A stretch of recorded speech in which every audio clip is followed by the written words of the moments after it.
this Republican believes that there was an insurrection on January 6th. There's no doubt in my mind that he manipulated, instigated, aided, and abetted an insurrection on January 6th. However, having said that, it's not my place to rule on that today.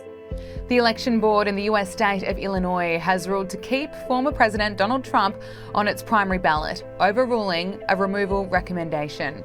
The board voted 8-0 against the submission, saying it should be up to the court, not the board, to decide his eligibility. The 8-member board, composed of 4 Democrats and 4 Republicans, found that the board doesn't have the authority to determine whether the Republican frontrunner violated the insurrection clause of the 14th Amendment. Trump cheered the decision in a post on his social media network, Truth Social, saying thank you to the Illinois State Board of Elections for ruling 8-0 in protecting the citizens of our country from the Radical Left Lunatics who are trying to destroy it. The vote was 8-0 in favour of keeping your favourite president, me, on the ballot. I love Illinois. Make America great again. The submission cited the same 14th Amendment argument, which was the base for Colorado's Supreme Court negative ruling on Mr. Trump's eligibility. The Colorado ruling is set to be reviewed by the US Supreme Court next month, which will hear arguments on whether Trump's role in the January 6 Capitol riots disqualifies him from the presidency. Similar efforts to remove Donald Trump from the primary election ballot are underway in 17 other states, all making similar claims that he isn't eligible to run for president under the 14th Amendment. All of them could be stopped in their tracks if the US Supreme Court rules in Trump's favour.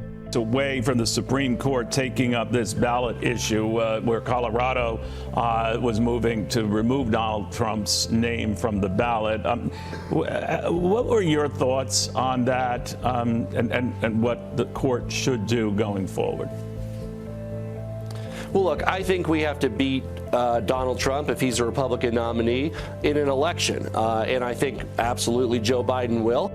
Meanwhile, in the US, President Joe Biden has confirmed he has decided on a response to the drone attack that killed 3 American soldiers, but it's unclear what that response will involve.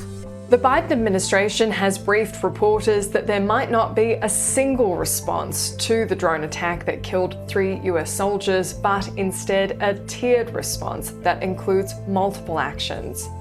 Joe Biden is under increasing pressure to launch some kind of counterstrike after 3 US soldiers were killed and dozens more injured at the US post in northern Jordan. Joe Biden answered reporter questions, a rare occurrence for this president, on his way to a campaign funding event in Florida.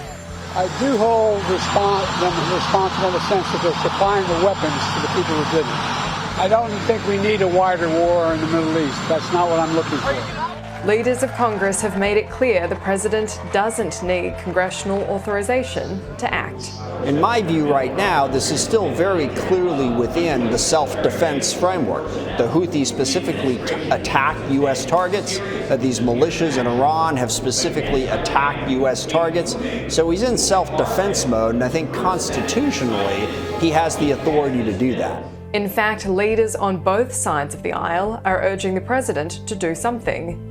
Since October, there have been more than 160 attacks by Iranian-backed groups against US troops in the Middle East. What Iran wants more than anything is they want the U.S. out of the Middle East. And what we have to make clear to them is these sorts of attacks are going to have the opposite effect. We are going to need to be present. Our Arab partners in the region, like Saudi Arabia, the UAE, and Bahrain, are going to want us there if they continue to see Iran as this type of threat. President Joe Biden has spoken with the family members of the 3 US soldiers killed and will attend the dignified transfer of their bodies back to the United States when they arrive later this week. Annalise Nielsen, Sky News, Washington, D.C.